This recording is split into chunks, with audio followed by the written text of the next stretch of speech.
Okay guys, so now we are going to move on to what happens with surface area and volume when it comes to scale factor.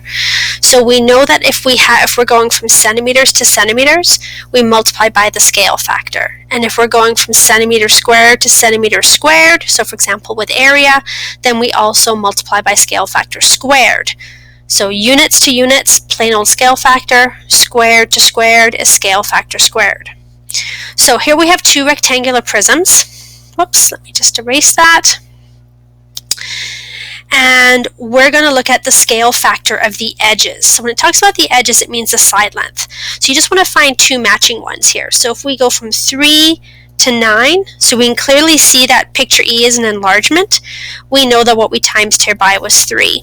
And if we just confirm that, 6 times 3 is 18, 9 times 3 is 27. So the scale factor is 3. So now what we want to do is we want to compute the surface area. So the surface area means we're going to take all the areas of all the sides and we're going to add them up. So what we have here is a bunch of rectangles. So 6 times 3 is 18. So this is going to be 18 as well as the back. 3 times 9 is 27. So that's for the top and bottom. And 6 times 9 is 54. That's for the front and the back. So I've got two 18s, two 27s, and two 54s. So that gives me a total of 198. Now again, it's square units. So it's 198 units squared. For the surface area of the prism here, the enlarged one, so if I go 18 times 9, I get out 162. For the base here, it's 9 by 27. So that's going to be the same for the bottom and the top. And then for the front big side and the back big side is 18 by 27. And that is 486. So I've got 2 at 486, 2 at 243, and 2 at 162.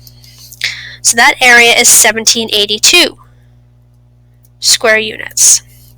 So what is the scale factor of the surface area of the prisms? So again, if I go my original times by my scale factor, gives me my new. So if I go 1782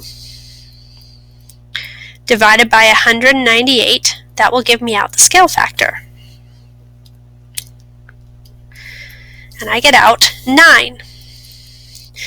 Now, how does this scale factor compare to the edges? So remember, the linear scale factor, or the edges scale factor, was 3.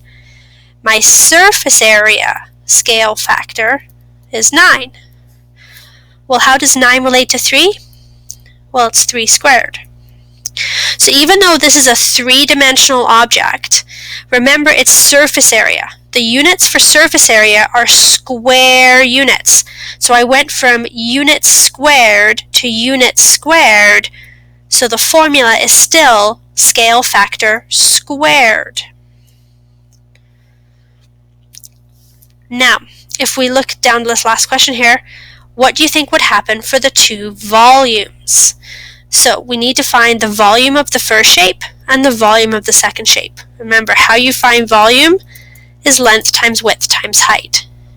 So 6 times 3 times 9 is 162. Now, because I'm going centimeters times centimeters times centimeters, this is centimeters cubed. So that's my original volume. My new volume is 18 times 9 times 27,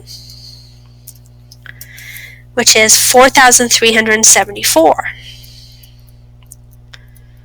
And again, times by scale factor. And this is centimeters cubed again because we went centimeters times centimeters times centimeters. So again, to find that scale factor, I have to go 4,374 divided by 162. And I get out 27. So what's the relationship? Well, the original scale factor is 3. The surface area is 3 squared because we went from unit squared to unit squared. 27 is 3 cubed because we're going from units cubed to units cubed.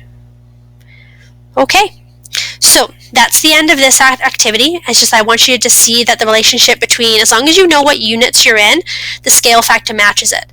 So if you're going from cubic centimeters to cubic centimeters, it's scale factor cubed. If you're going from square centimeters to square centimeters, it's scale factor squared.